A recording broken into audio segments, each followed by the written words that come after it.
Welcome to this explainer.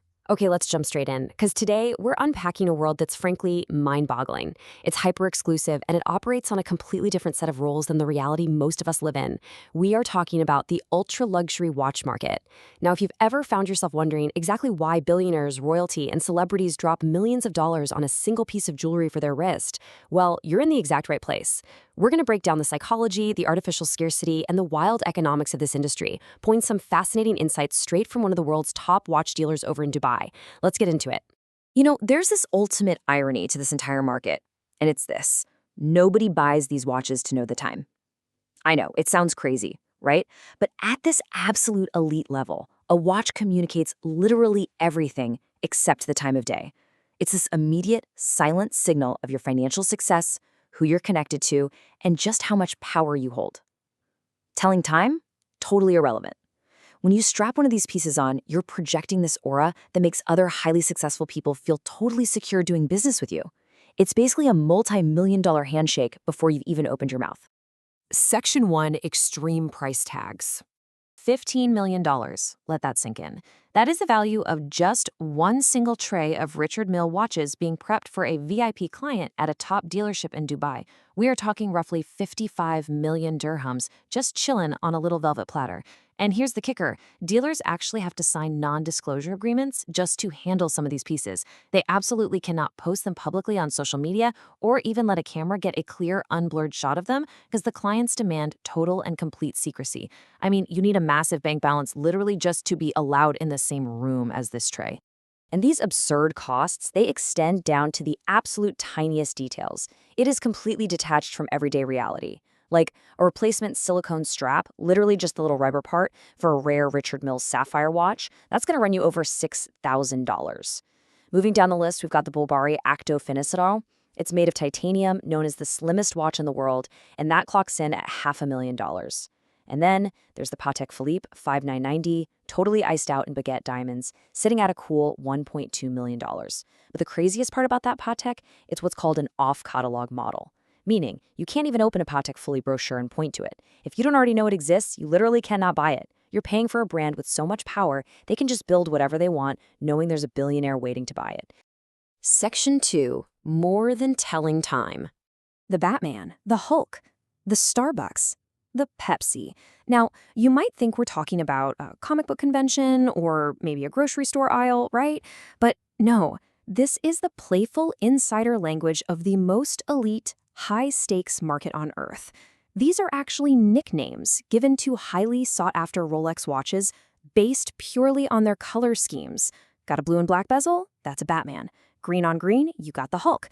It is a brilliant psychological trick. It takes these wildly intimidating, hyper-expensive items and turns them into collectibles. It completely gamifies the experience for billionaires who basically just want to catch them all. It builds the super exclusive sense of community and insider knowledge among the ultra-rich. And then there's the pursuit of the absolute impossible. Brands justify these massive price tags by using literally out-of-this-world materials. Take the Rolex Skydweller, fully loaded with diamonds. At its peak, this was a $1 million watch, though it's currently sitting around $800,000.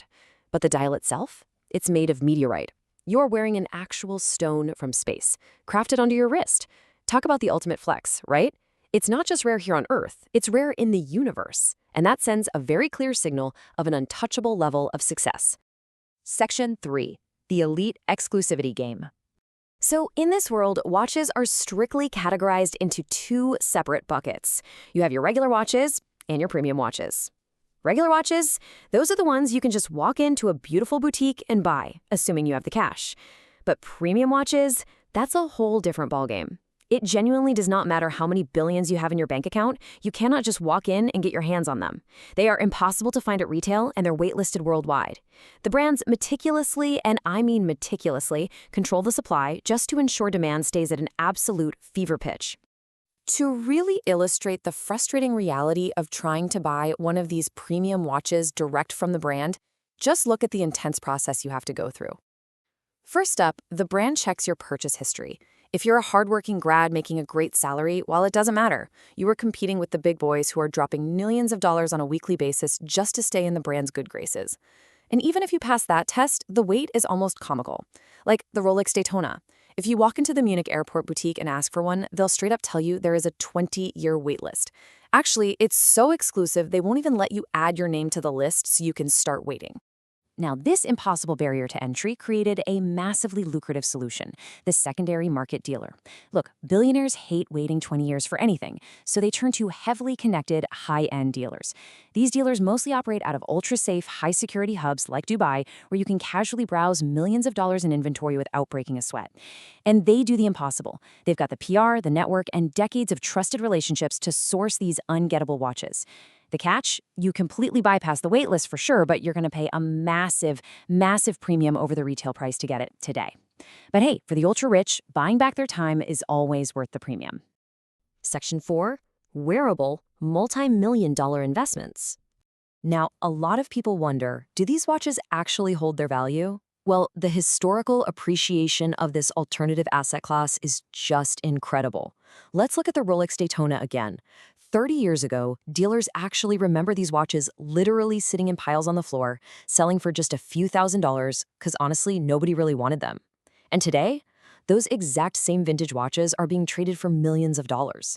It's an unbelievable trajectory, and it just proves these are legitimate, appreciating assets that the top 0.1% use to park and grow their wealth. But exactly like the stock market, this alternative asset class comes with massive high-stakes fluctuations. Take the specific example from our source material. There's this incredibly rare Patek Philippe worn by the billionaire heir Anant Ambani. Today, that particular watch is valued at around $4 million US. But get this, at the absolute peak of the market frenzy, that exact same piece was trading for upwards of $8 million. So yeah, while the long-term gains can be absolutely monumental, the short-term swings involve literal millions of dollars evaporating or appearing overnight. You really need serious capital and an iron stomach to play this game. Section 5. Smartwatches v. status symbols. When a top luxury dealer was recently asked about the rising popularity of smartwatches and fitness bands, he basically just laughed it off. He said, "Who cares how many footsteps you take or how many times you sleep at night? People at this level, they sleep good." And you know what? That perspective perfectly nails the mindset. It leans so heavily into the irony of our digital age. A smartwatch is highly functional, sure, but it's purely digital, and ultimately it's disposable. It says absolutely nothing about your status, your legacy, or your financial standing. To really put this into perspective, just think about this. You could take just the small metal buckle off the strap of one of these high-end Swiss watches, and with the cost of that tiny piece of metal alone, you could buy dozens and dozens of brand new Apple Watches. Tech is temporary, right? It's going to be outdated in 12 months and tossed in a drawer somewhere. But a true luxury watch, that is a permanent flex. It's a generational asset. And it is an undeniable statement that you have arrived at the absolute pinnacle of success. They simply cannot be replaced by a digital screen.